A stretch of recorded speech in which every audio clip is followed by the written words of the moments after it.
Hace algunos días el presidente Luis Lacalle Pou flexibilizó por decreto la normativa de empaquetado de cigarrillos.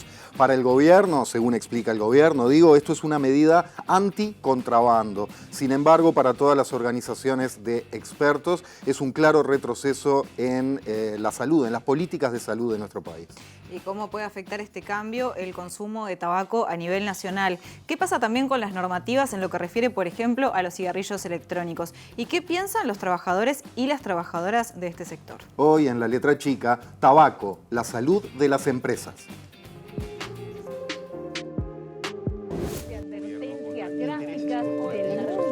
Hablamos del tabaco, o lo que podría considerarse como la disyuntiva entre la protección de las inversiones y la protección de la salud pública. Yo creo que el Uruguay ha tenido varios logros y que a veces aparecen unos más que otros. Pero la lucha antitabaquia fue una lucha muy dura, muy difícil, que Uruguay hipotecó muchísimas cosas y que son uno de los triunfos que nos permiten seguir en esta carrera contra la CENT. Le ganamos a Philip Morris y parece que no es Paco. Nos quisieron vender humo y les dimos pa' tabaco. La defensa se fue armando con argumentos sinceros. Le pusimos bien en caja y le llenamos el cenicero. El partido estuvo bravo y la cosa complicada. Y hubo que poner pulmones separando las hinchadas. El decreto que el gobierno realizó y que flexibiliza la normativa de empaquetados de los cigarrillos. Esto es para favorecer la empresa Montepaz. No, si me lo pidió una fábrica de chicle. Obvio. Quien se dedica a producir cigarro en Uruguay, ¿quién es? Montepaz. ¿Y quién le pidió esto al Ministerio de Industria? Montepaz. En la carta enviada al presidente de la Facultad de Medicina recordó que el país asumió un compromiso en 2004 con la firma del Convenio Marco de la Organización Mundial de la Salud para el Control del Tabaco y que gracias a esta política llevada a cabo desde entonces se logró disminuir la prevalencia del consumo de tabaco de 32% en el año 2001 a 19% en la actualidad. ¿Qué es lo que pidió Montepaz para proteger su industria? Sociedad Uruguaya de Tabacología es una sociedad científica que reúne a los profesionales de la salud de todas las disciplinas vinculadas al tratamiento de tabaquismo. Aseguran que el consumo de tabaco es un problema de salud pública, que está por encima de los intereses comerciales de la industria. No sé si hace bajar, pero seguro pueden competir de mejor manera. Y que el tabaco legal no es de mejor calidad que el de contrabando. No hay demostración científica que avale esta afirmación, subrayan. Lo único que hacemos es que pueda tener una cajilla más económica para producir. Son cambios sustantivos y de fondo y que van en contra de lo que dice la evidencia científica. La iniciativa la tuvo el Ministerio de Industria.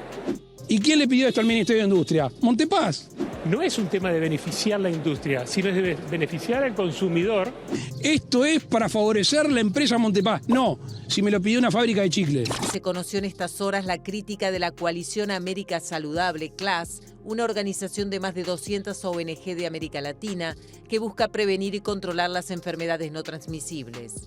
¿En serio alguien cree que se va a fumar más o que esto atenta contra política antitabaco? La organización Campaign for Tobacco Free Kids, que trabaja desde hace 20 años en todo el mundo, envió un comunicado desde Washington donde señala que la decisión del gobierno es una capitulación ante la industria tabacalera. No, si me lo pidió una fábrica de chicle. ¿Viste los distintivos, por ejemplo, que antes existían de Light, Blue y ese estilo? No tengo conocimiento de ese aspecto.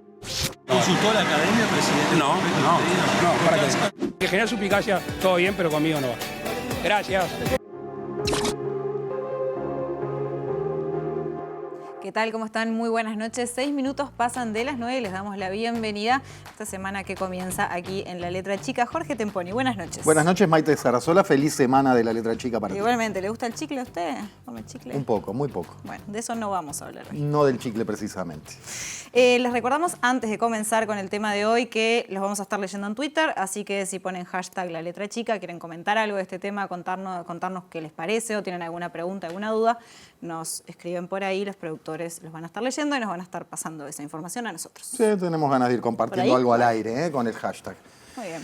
El presidente Luis Lacalle Pou, y ahí vamos, hace 17 días, el 2 de septiembre, y según él mismo, como acabamos de ver, según él mismo explica, a pedido de la empresa Montepaz, firmó este decreto que elimina varios requisitos de las tabacaleras a la hora de producir, fundamentalmente de presentar, de empaquetar, en general de presentar los cigarrillos y el tabaco. Se eliminan entonces requisitos y por un lado, esto deroga la exigencia de que las cajillas sean de cartón duro solamente.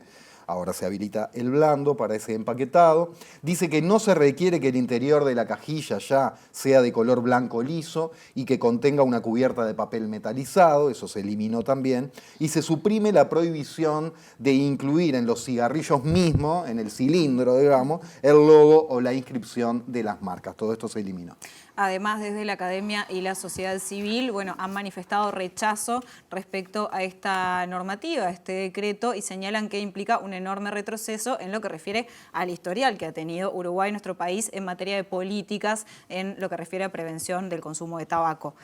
Para tirar algunos datos, el tabaquismo es la mayor causa de enfermedad y muerte evitable en el mundo. Si nos venimos a Uruguay, estamos hablando de que 6.000 personas mueren al año por esta enfermedad. Así que ni que hablar de que estamos hablando de cuestiones muy complejas. Para empezar a hablar de este tema, lo haremos, tema que ha sido centro de la polémica además en los últimos días y que ha tenido noticias hoy precisamente. Recibimos a Ana Lorenzo, que es médica e integrante de la Sociedad Uruguaya de Tabacología, una sociedad científica que nuclea a los especialistas en control de tabaco desde sus distintos ángulos y en todo el país. Ana, ante todo, bienvenida y gracias. ¿Cómo estás? Buenas noches. Buenas noches y muchas gracias a ustedes por la invitación. Hablando de noticias, se supo hace un rato que la Sociedad Uruguaya de Tabacología, la SUT, presentó un recurso de revocación de este decreto presidencial del cual venimos hablando. ¿Por qué llegaron a esto y qué camino sigue ese recurso ahora? Bueno, este recurso se presentó hoy por la vía administrativa, que es la que hay por donde se inicia esto, con miras a que podamos obtener la derogación de este decreto que, como ustedes han dicho, es realmente regresivo, debilita una de las políticas establecidas en el convenio marco, como es el tema del empaquetado, en el cual Uruguay había logrado un nivel de protección muy bueno y estas medidas, por los distintos elementos que ustedes nombraron, la debilita bastante, especialmente la última parte, la que permite introducir dentro del empaquetado y en el propio cigarrillo, rasgos de diseño, colores, palabras que pueden tener, efectos promocionales, por ejemplo, aumentar el atractivo del producto, como ya se ha visto que hacen en otros países, ¿verdad?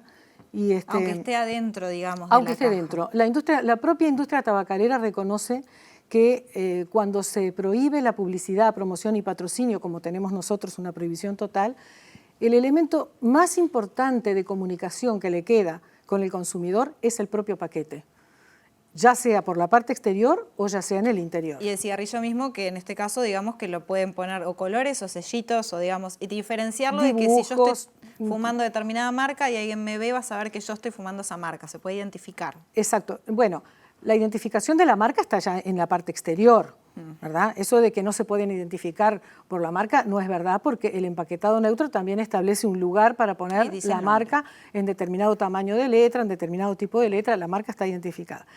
El tema son los rasgos de diseño o colores o palabras que puedan introducir, que no solamente pueden aumentar el atractivo y tener efectos promocionales de la marca, sino que pueden inducir a engaño al consumidor con respecto a los riesgos de ese producto, con respecto a que un producto pueda ser menos perjudicial o menos nocivo que otro. ¿Y qué es lo que se sabe de eso? Porque, por ejemplo, veíamos en el tape que una periodista le consultaba al ministro Salinas respecto a eso y él decía no estar informado. Bueno, ¿qué es lo que porque sí se sabe? Perdón, fue de las primeras medidas de la época de Tabaré, cuando dice, bueno, light no se usa más el nombre. Que existían marcas light y que era como, bueno, más tranqui, ¿no? Uno tenía la idea esa. En vez de, qué sé yo, Juancito y Juancito Light pasó a ser Juancito y Pepito. Le cambiaron totalmente el nombre al light para que no se llamara light. ¿Eso se tocó ahora o no? No, a ver, las palabras light y todo eso no se puede volver. Ahora, dentro se le habilita, no sabemos a qué, porque en realidad tampoco está regulado qué cosas pueden poner adentro. En realidad, dentro del paquete ahora pueden poner, no sabemos lo que, ¿verdad? No sabemos qué tipo de... Y la industria tiene una historia muy larga de engaño al consumidor con respecto justamente a lo que estábamos hablando de la percepción de riesgo con respecto al producto.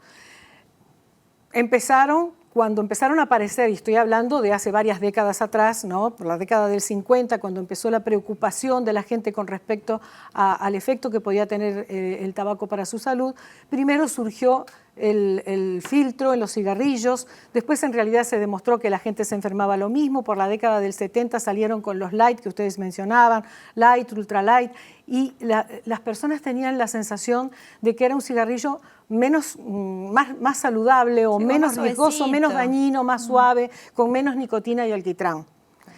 Luego se descubrió que en realidad no tiene nada que ver eso con que la gente pensaba que era un tabaco diferente. En realidad es el mismo tabaco. El engaño provenía en que en el filtro a los que estaban etiquetados como light le hacían una hilera de orificios, a los que estaban etiquetados como ultralight 2 hileras de orificios. Entonces cuando se lo pone en la máquina a medir la cantidad de nicotina y alquitrán, la máquina aspira y por esos orificios entraba aire que diluía el humo que llegaba a la máquina y medía menos. Pero el tabaco es exactamente el mismo y la gente no fuma como las máquinas. De manera que se pudo demostrar que eso era un engaño y por eso se prohibieron los términos. ¿Qué hizo la industria? Los fumadores identificaban igual cuál era antes el light, cuál era el suave por los colores del paquete. Normalmente los colores rojos se asociaban con las marcas regulares. Los azules eran más suaves, los blancos, dorados eran los ultra light, los más suaves de todos, ¿verdad? Entonces, eso a través de los colores también implicaba una comunicación de este es menos riesgoso que este otro. O sea, mantener el engaño. Por eso surge lo de la presentación única por marca. Solo para que no queden colgadas un par de cositas. Una es, porque no todo el mundo tiene por qué estar actualizado, que las cajillas ahora estaban viendo todas en formato duro, la tapita que se abre así. Y justamente porque a nivel de normativa se exige eso. Exacto, toda negra, con el aviso bien grande. ¿Marrón? Bueno, gris. Es un marrón verdoso. Ahí va. Se llama Pantone 448C, es la definición.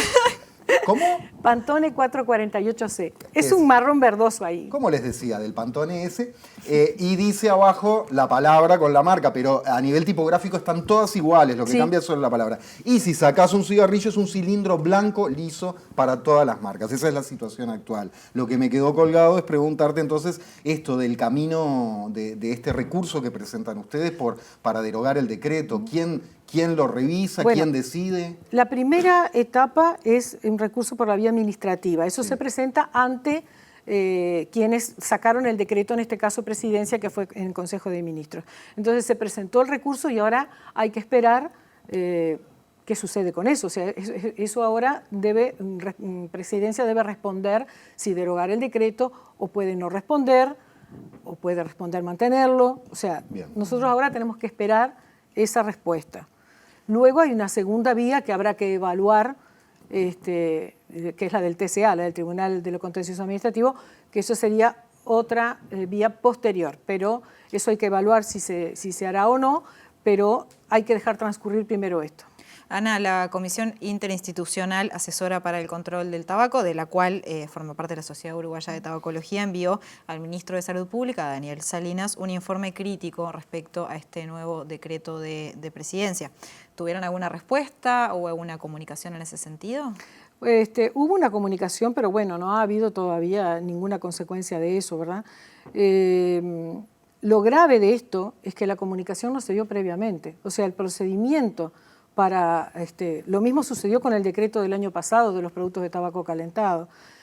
No se consulta el programa de tabaco del Ministerio, no se consulta a la comisión asesora que tiene una integración amplia, está incluso la academia, la Facultad de Medicina, y cuyo cometido específico es asesorar al Ministerio en todo lo que tiene que ver con la política de control de tabaco. No se la consulta tampoco. Entonces, eso es grave. Y es grave, además, que sí se siga las recomendaciones o los pedidos de la industria tabacalera, porque eso está expresamente prohibido por el Convenio Marco para el Control de Tabaco. El artículo 5.3 es un tratado, recordemos, vinculante. O sea, el país tiene la obligación de poner en práctica esas medidas. Y el artículo 5.3 del convenio establece que a la hora de definir las políticas de salud referidas al control de tabaco, se debe proteger esas políticas de los intereses comerciales de la industria. Sí, aparte lo dice claro, lo tengo acá para citarlo, a la hora de establecer y aplicar sus políticas de salud pública relativas al control del tabaco, las partes actuarán de una manera que proteja dichas políticas contra los intereses comerciales y otros intereses creados de la industria tabacalera de conformidad con la legislación nacional. O sea, no hay doble lectura respecto a esto. Entonces, los contactos con la industria tienen que, cuando son estrictamente necesarios, que a veces lo son, para aclarar alguna de cómo implementar una política, por ejemplo, puede ser que tengan dudas. Bueno, cuando es estrictamente necesario el contacto tiene que ser transparente. Transparente implica, por ejemplo, en presencia de testigos de la sociedad civil, o sea, no a solas. Y además la industria tiene que venir al ministerio. Entonces, la forma en que se han hecho estos contactos es peligrosa, y que se tomen medidas de políticas de salud porque lo solicita una empresa que está defendiendo sus intereses comerciales, va en contra de lo que establece ese artículo. ¿Y es común en países que han tenido políticas, se han implementado políticas de este tipo, que después se echen para atrás en algún momento? Porque el sentido común llevaría todo lo contrario, especialmente cuando a nivel internacional se empuja justamente en el camino en el que iba Uruguay. No solo no es común, sino que no se debe regresar, porque desde el punto de vista legal, cuando se ha llegado a un determinado nivel de protección de la salud, que es un derecho humano fundamental, el derecho a la salud y el derecho a la vida, cuando se ha llegado a un determinado nivel de protección, uno puede seguir para adelante, o sea, aumentando esa protección, pero no puede regresar. Desde el punto de vista jurídico, hablan de los abogados. Eso nos lo explicaron muy bien los abogados de la Organización Panamericana de la Salud el año pasado, en la actividad que se realizó en ocasión del Día Mundial Sin Tabaco, el 31 de mayo, y está publicado. Ese principio de no regresividad habla de que no se puede retroceder en los niveles de protección de la salud de las personas. ¿Es uno de los argumentos que manejan para el pedido de revocación?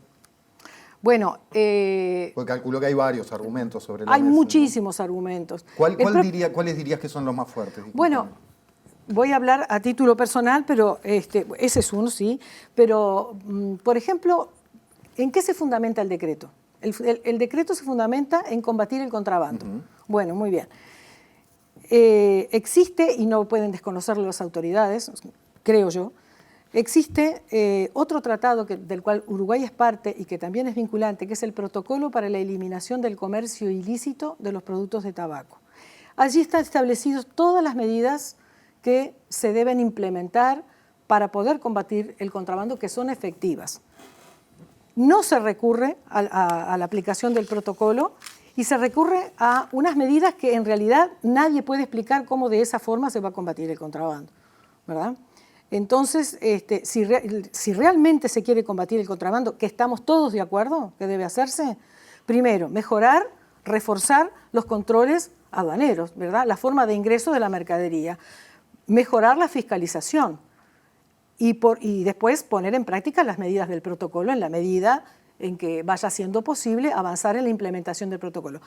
En lugar de pensar en cualquiera de esas vías que son efectivas, que ha probado ser efectivas, se hacen estas modificaciones que lo único que hace es servir los intereses de la industria. Entonces, realmente no se comprende cómo se puede fundamentar este decreto de esa forma. ¿Y qué es lo que dice la evidencia a nivel internacional y los estudios que se han hecho ya muchos en lo que refiere a este tipo de cosas? Por ejemplo, la presentación tanto de cigarrillo como de la caja, el que se cambie de una caja, no sé, porque uno piensa y dice, bueno, mismo creo que lo decía el presidente, ¿ustedes piensan que va a aumentar la cantidad de gente que fuma por esto?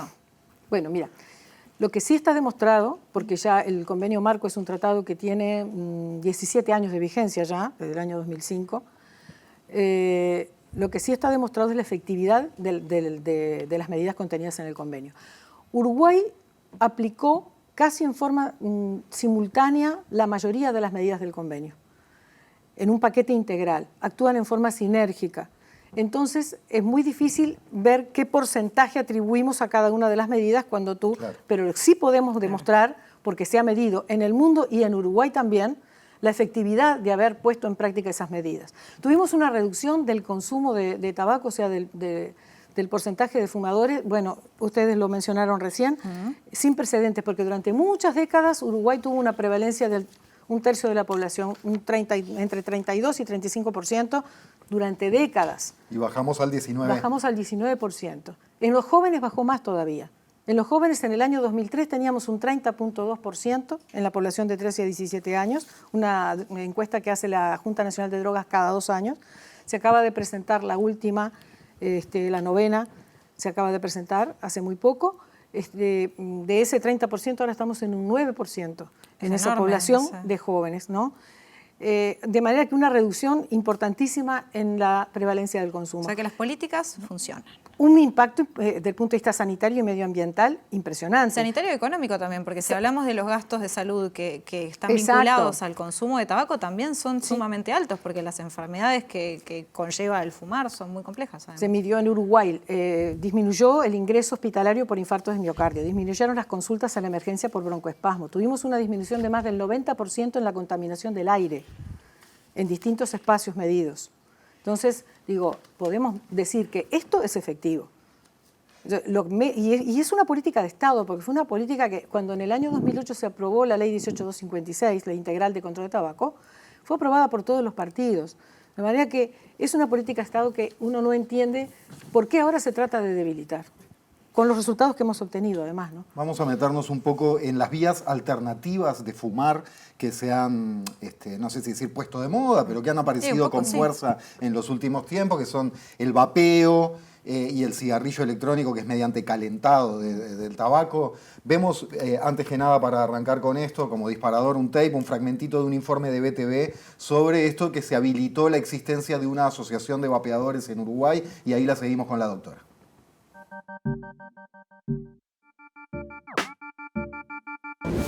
El Ministerio de Educación y Cultura habilitó recientemente la creación de la Asociación de Vapeadores del Uruguay, organización que busca promover a través de la educación las formas de reducción del daño asociado con fumar, así como contribuir activamente con las acciones tendientes a la reducción del tabaquismo. Sin embargo, las advertencias del Ministerio de Salud Pública sobre los riesgos que implica el uso de cigarrillos electrónicos ha sido motivo de polémica. Los vapeadores son 95% menos nocivos que los cigarrillos electrónicos, que el cigarrillo convencional, y por eso creemos que es la mejor alternativa para abandonar el cigarrillo convencional.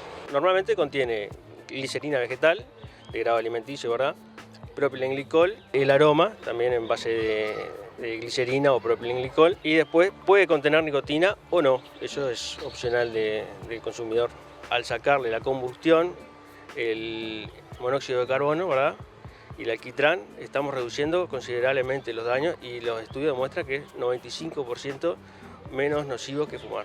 Desde la asociación aseguran que el uso de cigarrillos electrónicos llegó a Uruguay para quedarse. En este sentido, solicitan que se cambie la clasificación del producto. A su vez, advierten por la falta de regulación en el país y las implicancias a nivel del mercado negro.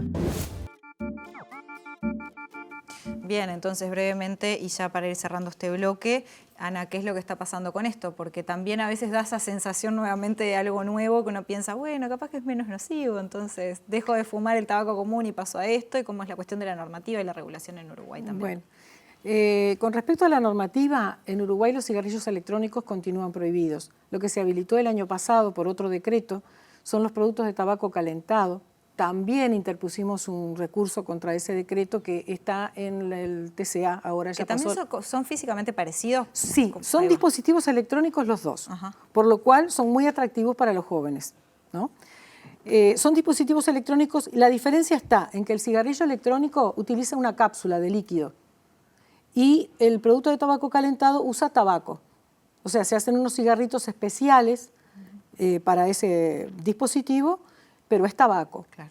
Lo calienta a una temperatura menor que la combustión del cigarrillo común y emite un aerosol que es lo que inhala la persona, ¿no? Ese es el que está habilitado. Ese es el que está habilitado. El del líquido es el que sigue prohibido. Exacto. ¿Y qué evidencia científica tenemos en cuanto a los efectos en la salud? Bueno, con respecto al discurso de que producen menos daño porque tienen menos sustancias, bueno, normalmente se están refiriendo a un estudio que se hizo en la FDA. El tema es, o estudios que han presentado en la FDA, mejor dicho, no los realizaron, sino que los presentaron en la FDA para pedir autorización para su venta. Y lo que se puede decir es que hay sustancias que están en menor cantidad que en el cigarrillo tradicional, hay sustancias que están en mayor cantidad que el cigarrillo tradicional y hay sustancias nuevas que no produce el cigarrillo tradicional y que todavía desconocemos qué tipo de daño pueden causar, porque bueno, se requiere un cierto tiempo para poder tener una evidencia científica con respecto al daño. Lo que hoy podemos decir es que no puede decirse que sean menos perjudiciales que el cigarrillo común, que evidentemente eso se va a estudiar para poder generar la evidencia científica, ¿verdad? Pero ese 95% que siempre citan no tiene ningún asidero científico, es en realidad en base a opiniones y no a mediciones realmente de daño o de consecuencias del consumo Y Ana, ¿hay un lobby fuerte también de parte de estos cosas sí, nuevas? por supuesto. Porque de la industria tabacalera, históricamente, ha habido un lobby extremadamente potente y manejan muchísimo dinero, ni que hablar, pero estos nuevos es como que no les saco mucho la ficha. A ver cómo se mueven. En realidad es la misma industria tabacalera, porque digo, la mayoría de estos productos, quienes tienen las patentes de estos productos, quienes los están fabricando y vendiendo, es la misma industria tabacalera. Se están actualizando. Claro, se están reconvirtiendo. Claro. Pero no, en realidad son muy atractivos para los jóvenes. Lo que sucede generalmente es que hay un consumo dual, o sea, la persona que consume estos productos también, porque otra de las cosas que se ha dicho de estos productos es que sirven para dejar de fumar. Lo que se observa la mayor parte de las veces es que hay un consumo dual. No es que dejen de fumar, sino que consumen cigarrillos tradicionales en ciertos lugares y en otros consumen, a pesar de que también está prohibido el consumo en espacios cerrados de estos dispositivos, ¿no? Eso hay que saberlo también. Pero lo que se ve habitualmente es un consumo dual.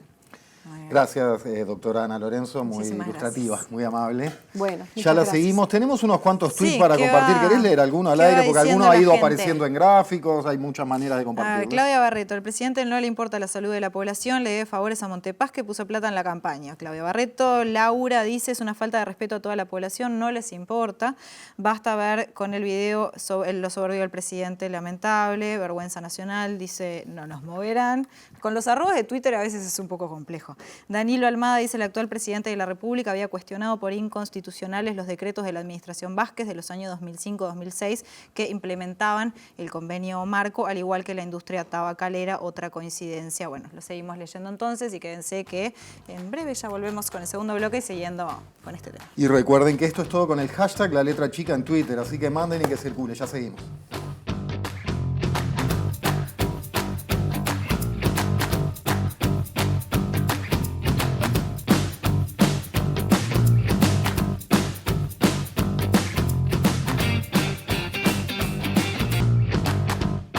Continuamos con La Letra Chica. En este segundo bloque recibimos a Diego Rodríguez. Diego es sociólogo e integrante también del Centro de Investigación para la Epidemia del Tabaquismo y también de la Alianza ENT Uruguay, Enfermedades No Transmisibles. Buenas noches y gracias por estar, Diego. Buenas noches y gracias por la invitación. Perdón, también conocido como el de los etiquetados, ¿no? También. También, ahí está en varias áreas. Ha estado muy activo con el tema etiquetados. Bien, Diego, voy a arrancar leyéndote algo que dice, y cito a José Luis Sadjian, quien en el momento momento donde dijo esto estaba como ministro interino del Ministerio de Salud Pública. La política antitabaco se ha transformado en una política de Estado, tuvo un impulso en anteriores administraciones, continúa, avanza y se profundiza. Esto decía Sadjian el 31 de mayo de este año cuando se conmemoraba un nuevo Día Mundial sin Tabaco. ¿Cómo interpretás esta frase en el marco de este decreto del que venimos hablando desde el principio del programa? Sí, lo de se profundiza me lo quedé preguntando, incluso yo le hice una pregunta a Sadjian en ese momento. Capaz que quiso decir se entierran en vez de se profundizan, ¿no? Porque la verdad que han sido todos retrocesos. Es como yo digo, nosotros, porque el tema siempre se va a lo político partidario, ¿no?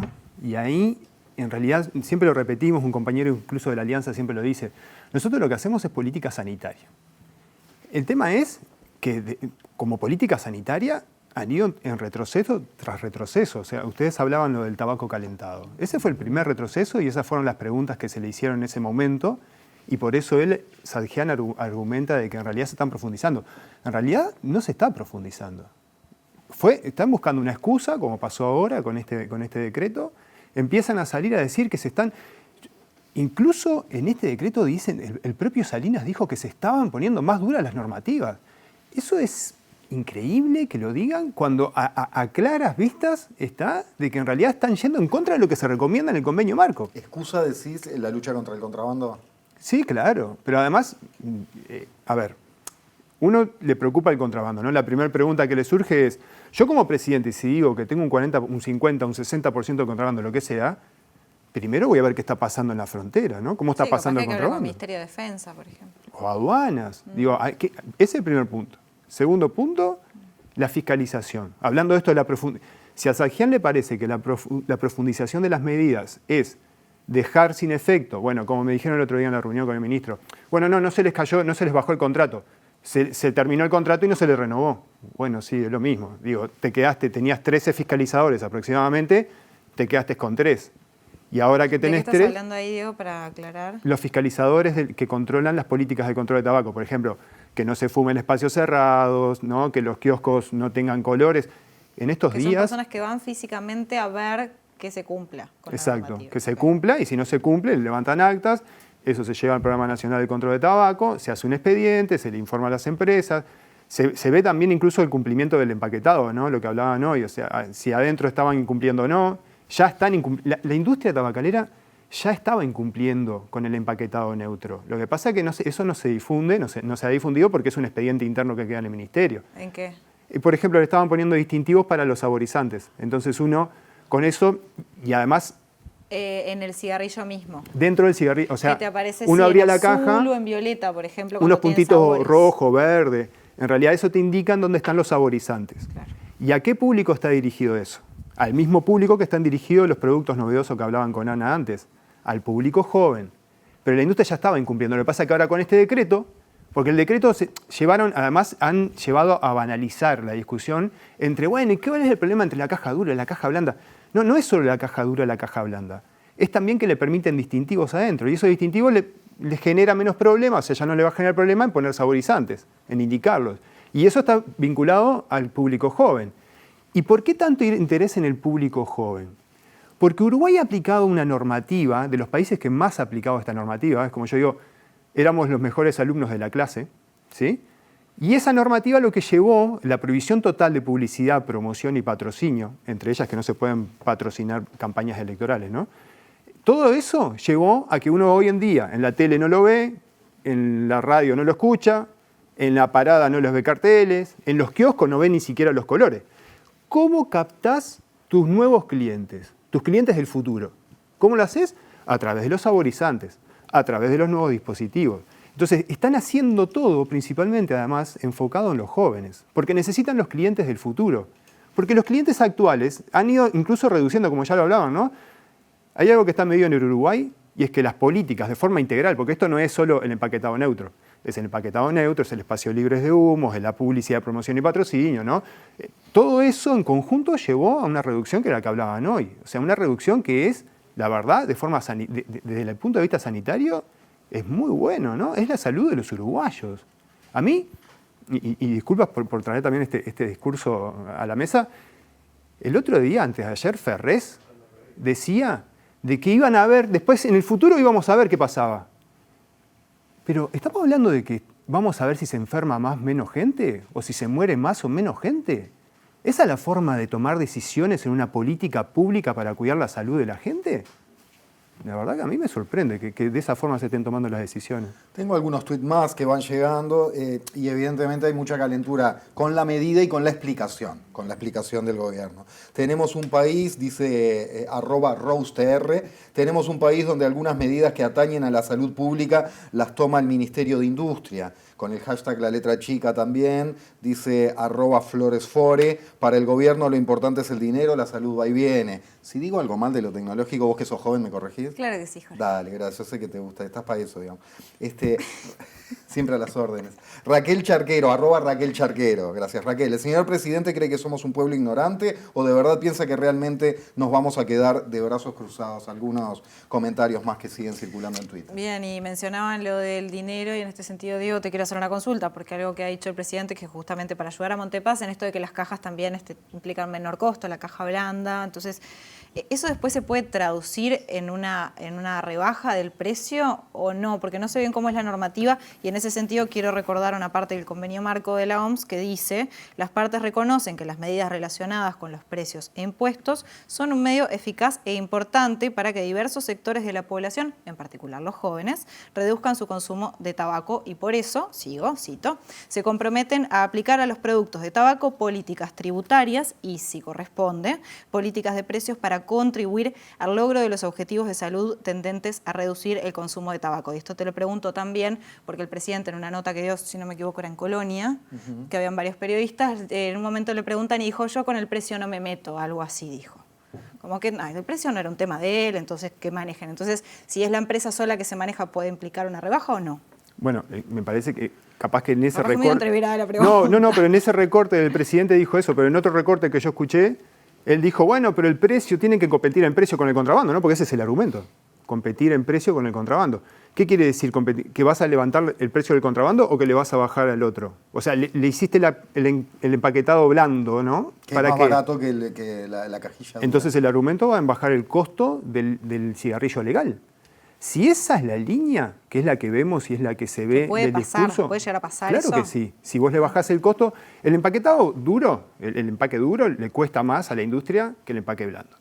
Eso es parte de la idea de las políticas. O sea, la idea de las políticas es reducir la oferta y justamente el impacto en el precio es una de las medidas costo efectiva más importantes, o sea, con mayor efectividad. Quiere decir, con menos esfuerzo logro mayor reducción. Eso es el costo-efecto, ¿no?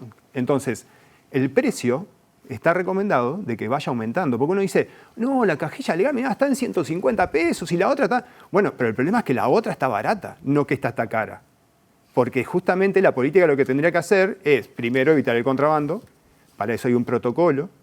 Que venimos, la comisión que trata el tema específico del protocolo, hace años que viene trabajando. Digo, no sé, algún madrugado no sabrá que existía esa comisión. Me extraña que el ministro Salinas no sepa que dentro de su ministerio había una comisión de protocolo. Pero esa comisión de protocolo hace tiempo que tiene un plan para aplicar. Ya está diseñado, ya hay un pienso, ya está todo. Lo que pasa es que para implementarlo se necesita voluntad política. Voluntad política que vemos que quizás ahora sí está. Pero si estaba esa voluntad política, ¿por qué no aplicamos el protocolo en vez de esta medida? Porque estamos hablando... A ver, estamos discutiendo un tema económico, ¿no? Ya nos fuimos del tema salud, porque estamos hablando del contrabando, de la salud de la empresa, ¿no? Como titulamos hoy, se tituló hoy el programa. Sí, claro, es la salud de la empresa, no la salud de la gente, porque estamos pensando en el contrabando, estamos pensando en el precio del producto, estamos pensando en el costo de la empresa y además me lo pidió la empresa. Diego, muy breve. Para cerrar con respecto a esto ya que estábamos con lo del contrabando. Es verdad que las bocas de venta, por decir así, de los cigarrillos del contrabando, la mayoría son negocios establecidos y legales. Y por otro lado, ¿es peor para la salud un cigarrillo de contrabando que un cigarrillo de industria nacional con los controles debidos? Bien, un estudio realizado por el Centro de Investigación al cual pertenezco en el año 2015 vio que el 80% de los productos de contrabando se comercializaban por los canales legales. Entonces quizás habría que ir a entrevistar al presidente de la Asociación de Kiosqueros a ver por qué pasa eso. Porque digo, si están siendo por los canales legales, ¿no se puede controlar eso? Claro, pero para eso también necesitas un cuerpo inspectivo, ¿no? Que lo debilitar. Eso por un lado. O sea, no es como dijo el presidente, no, porque en Palo Solo se vende Eco y 51. Presidente, además tiene ubicadas las marcas. ¿Qué está haciendo? Es momento de actuar. No de decir, y no es en Palo Solo. Es en Montevideo, en el kiosquito, en la estación, en el este, en la temporada, en Rocha. No tienes que ir a buscar ni en la feria. Sí, en la feria también hay, pero el 80% son canales legales. Y por el otro lado, lo del tema de la calidad es un argumento que la verdad que a mí en principio además me sorprendió, porque ahora, que lo dijera Salinas, ¿no? Porque ahora empezó Salinas, bueno, hoy o ayer salió Manini también a decir, no, que Salinas no lo firmó. Bueno, está bien notado de la firma de Salinas porque Salinas estaba afuera, pero cuando volvió dijo, no, está bien la medida y además es un tema de la calidad del producto. No, ministro, usted es ministro de Salud Pública. No podemos hablar de una calidad de un producto y voy a hablar del legal, ¿no? Tiene cadmio, plomo, arsénico, sustancias que se utilizan para el veneno de rata. ¿Esa es la calidad que tiene el producto legal? Porque además después dicen, no, porque el de contrabando, ayer lo escuchaba en la Asociación de Kiosqueros, el contrabando tiene pelos de rata y no sé qué. Primero, utilizan una incautación de Argentina que nadie sabe, o sea, no es investigación científica, es porque le dijeron que en Argentina descubrieron. No, es más, una cosa que nosotros también preguntamos y que ahí falta en realidad investigar por parte del Estado, el contrabando, el que el presidente tiene identificado, el 51, ¿dónde se produce? ¿Quién lo produce? En Paraguay. ¿Esas empresas tienen vínculos con las empresas uruguayas? Porque también salió un informe de La Diaria donde mostraba que había dinero que había venido de las tabacaleras de Uruguay. Entonces, lo de la calidad, cualquiera de los dos enferma y mata a la gente, no hay calidad. Diego Rodríguez, muchas gracias. Gracias a ustedes. Bien, y antes de irnos, les compartimos algunos tweets. Román, que dice $15.000 de aporte de Montepaz a la campaña del Partido Nacional con la medida, cito, que acaba de decretar el gobierno. Me queda una duda, o somos muy baratos o hay una parte de la repartija que no estamos viendo. A ver, La Rosa dice, el costo del paquete blando es económico en la fabricación y como el precio es fijo van a poder promocionarlo, regalando en eventos, etcétera, es decir, seguir envenenando a cero costo. Gracias, presidente, en nombre de los padres de jóvenes que recibirán estos regalos.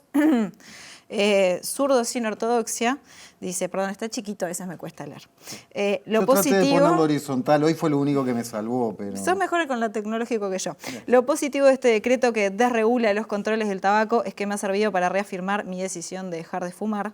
Y Jorge Sosa dice, al presidente ni le importa la salud de la población. Hoy en día hay gente que fuma en lugares cerrados perjudicando a quien no lo hace y yo soy uno de ellos.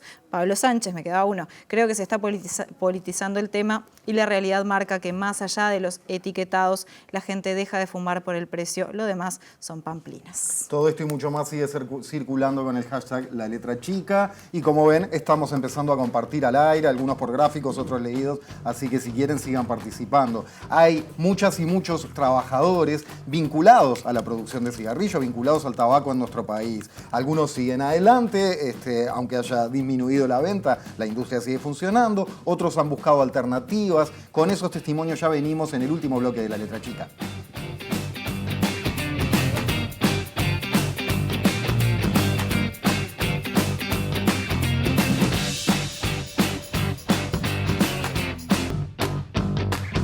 Es común que las tabacaleras manejen como argumento para defender el producto y su circulación el riesgo de la pérdida de puestos de trabajo. Pues bien, compartiremos a continuación algunos caminos alternativos, la visión mismo de algunos de los trabajadores del tabaco de nuestro país a propósito de la relación entre el negocio y la salud, etc.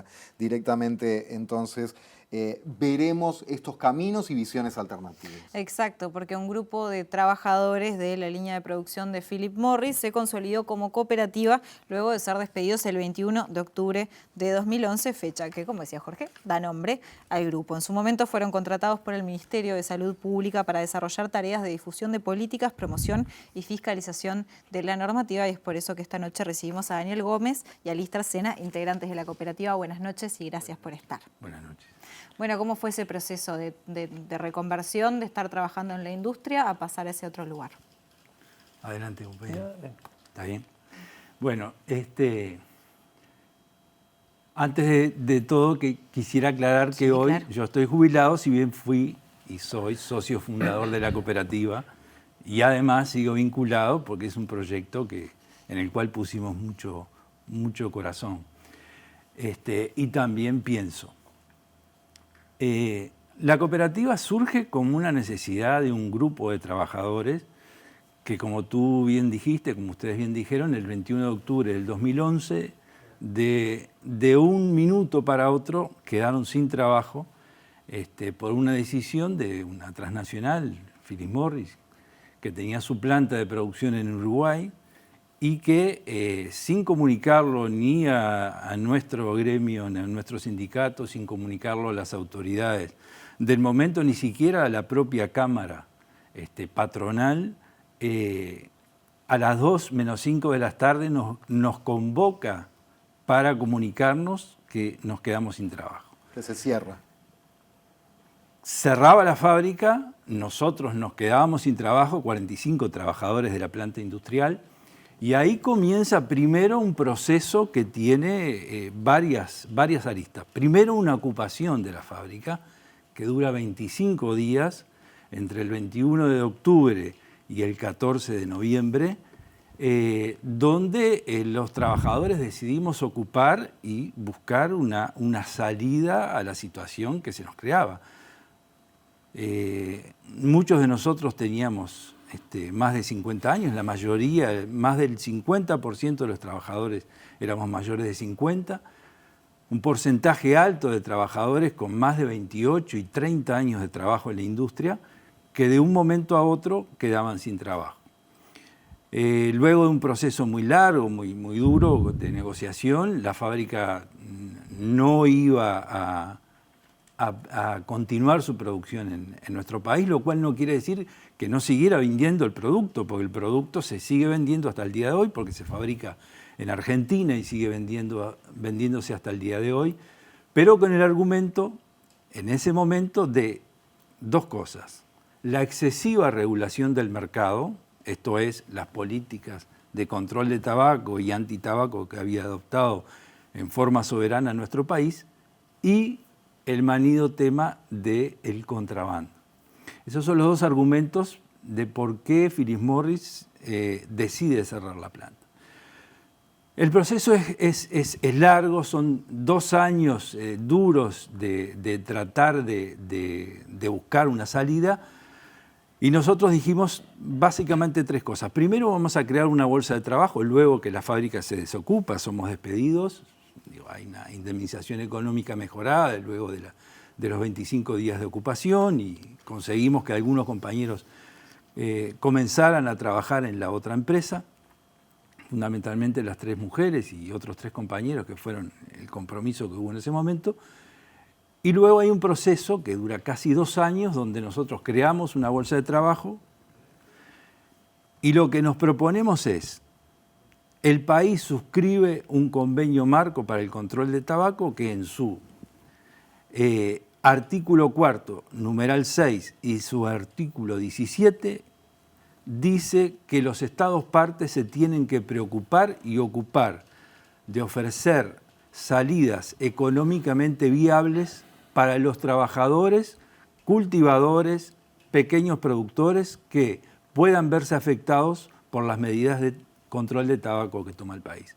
Y con ese objetivo nosotros fuimos a entrevistarnos con empresas privadas, empresas públicas, entes estatales, ministerios, fuimos al Parlamento, a todos los lugares que nosotros consideramos que debían ser responsables, y el Parlamento en primer lugar por las leyes que aprueba, que había aprobado con el apoyo de todos los partidos políticos, como se decía hoy, y decirles, bueno, llegó la hora, llegó el momento, pasó lo que la propia ley establecía que se debía tener presente.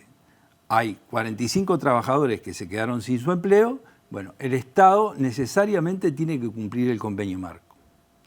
Luego de un proceso, entonces, esa bolsa de trabajo que dura casi 2 años, nosotros, en una de las tantas reuniones que tenemos, concurrimos al Ministerio de Salud Pública, planteamos el tema, y luego de un proceso largo surge la idea de, por un lado, el Ministerio de Salud Pública necesitaba reforzar la fiscalización y las políticas de control de tabaco, y por otro lado había un grupo de trabajadores que aún no tenían empleo y que necesitaban trabajar.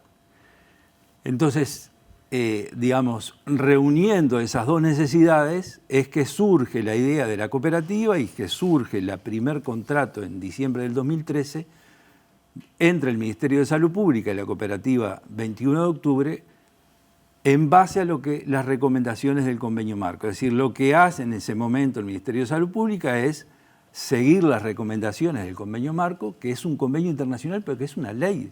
En el país es una ley. Y contrata a la cooperativa para la fiscalización de las políticas. Contrata a la cooperativa para la fiscalización, pero además para la difusión de la normativa y para la promoción en salud. Entonces, la cooperativa, ¿qué es lo que hace a partir de ese momento? Estamos hablando de diciembre del 2013 hasta diciembre del 2020. La cooperativa llega a hacer más de 40.000 inspecciones en todo el país. Recorre 8 veces las capitales departamentales. Recorre 3 veces todo el circuito de Montevideo. Además visita 400 localidades del interior del país no capitales. Y si ustedes se imaginan que en todo ese proceso, donde nosotros hacemos fiscalización, verificamos el cumplimiento de las políticas de control de tabaco, pero además hablamos con la gente, realizamos más de 34 charlas de información y de difusión de la normativa dirigida a trabajadores, centros comerciales industriales, estudiantes de toda la República. Es decir, ese trabajo, esa tarea, fue la tarea que realizó la cooperativa y que lamentablemente, y tenemos que decirlo, hoy no se realiza. Y ahí, en tu condición de jubilado, le pasamos la posta, le pasas la posta a Lister para decir, bueno, decía Daniel, hasta diciembre de 2020 era la situación. Sí. ¿Qué pasa hoy de diciembre de 2020 en adelante? Bueno, nosotros tuvimos una reunión con el director general de la salud el 7 de abril de 2020, diciéndonos que, sabiendo que la cooperativa tenía un contrato a término, y querían contar con nosotros porque estaban muy conformes con nuestro trabajo. Nosotros cubríamos todo el país. Y bueno, a los 15 días nos llegó una carta diciéndonos que a partir de ahí el ministerio no contaba más con nosotros. ¿Tá? Entonces, cortando ahí y teniendo un contrato, ¿no? Ya habíamos trabajado 4 meses de ese año y faltaba terminar el contrato. Entonces nos decían que ahí se cesaba. Sin motivo, ¿tá? Después nosotros nos movimos y bueno, logramos que fuera a término el contrato. Pero ya sabíamos que llegaba al término del contrato y que la cooperativa no trabajaba más en el ministerio. Después de eso, siempre se nos decía que estaban conformes con nosotros, que nos querían que siguiéramos trabajando con ellos, que se iba a abrir un llamado. No para la cooperativa, sino para los integrantes de la cooperativa. Ese llamado hace 2 años y no salió todavía. Estamos esperando que salga el llamado. Lo que hacían ustedes no lo hace nadie ahora, entonces ¿quién lo hace? Y hay unos compañeros que son del ministerio, que son en este momento son 3, pero se está haciendo muy pocas inspecciones. 3 personas para fiscalizar, perdón, pero a nivel de todo el país, Sí. lo que refiere a Sí. esta normativa. Y si fiscaliza, digo que no se fume en espacios cerrados, la publicidad, el contrabando. ¿Cuántos eran ustedes en ese trabajo? Y nosotros éramos 8. Y complementando con ellos, y Se pasó de 11 a 3, digamos. claro. Y uno viene caminando por la calle, te das cuenta que falta fiscalización, porque ya hay pila de kioscos que tienen los productos de tabaco a la vista, carteles que dicen venta de cigarrillos, se fuma en espacios cerrados. ¿Y el trabajo de ustedes era solo con el ministerio o tienen desarrollan sus tareas en otro lado? Solo con el ministerio. Estaba abocado al ministerio.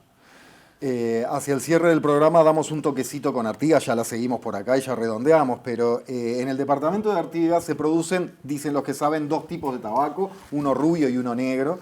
La producción implica entre 8 y 9 meses, desde los llamados almácigos hasta que está todo pronto, digamos, o sea, casi un año en realidad para todo el ciclo hasta el tabaco empaquetado. Y los productores de la región trabajan con la tabacalera Montepaz, cuya planta está próxima a la ciudad de Rivera. El contacto es ahora para saber más de esta realidad con Artigas, específicamente con el doctor Emilio Toma, que es exdirector departamental de salud de Artigas. Toma, Buenas noches. Brevemente, porque se nos acerca el final del programa, pero para saber la situación, ¿cuántos productores de tabaco hay en Artigas y cuál es su realidad? Gracias. Bueno, en Artigas hay aproximadamente 59, 60 productores. Es la referencia que tengo hasta que pertenecía a la Departamental de Salud. Y se trabajan 200 hectáreas. Acá se cultiva el tabaco Virginia, porque en Rivera se cultiva el Burley. ¿Ah? La situación de los trabajadores de tabaco es muy complicada porque trabajan sin la protección de vida. La tabacalera les da protección, pero la cosecha la hacen a fin de año, cuando hay calores extremos y no usan los productos, ¿no? Pero además, lo que más complica es que hay mucha mano de obra infantil porque es una producción familiar. Entonces, el contacto con la hoja verde del tabaco en un medio húmedo, como ser la transpiración, el rocío o la lluvia, se produce el traspaso de la nicotina de la hoja a la piel y la absorben todos los operarios. Entonces, aparte de los contaminantes que tiene, los agrotóxicos que tiene para la cura de la hoja, tenemos ese inconveniente. Hemos constatado en los niños erupciones cutáneas, las maestras de las escuelas han constatado también falta de aire, dolores abdominales y ausencia de clase que coincide con la cosecha de los productos. Nosotros estuvimos trabajando en la diversificación del tabaco por alimentos orgánicos, y para eso pudimos llevar a la gente, a los tabacaleros, hasta Pelotas para que conocieran la realidad de la diversificación en Pelotas y transferir ese conocimiento para Artigas. Se entusiasmó mucha gente, muchos tabacaleros. Lo único que les da un poco de miedo es el retorno, porque la industria tabacalera los tiene como aprisionados, adelantándole los pagos, y el temor que tienen es de no poder tener lo que recaudan con la tabacalera, de tenerlo con otras producciones. Se entusiasmaron muchísimo con la producción de alimentos. Entonces, algunos ya se reconvirtieron, han dejado de producir tabaco y están produciendo vegetales que en algunas oportunidades los hemos traído hasta Artigas a una feria donde pudieron ver el interés que tiene la gente por ese tipo de productos, pero a estas políticas hay que darle continuidad. El artículo 17 y 18 le exige a la salud,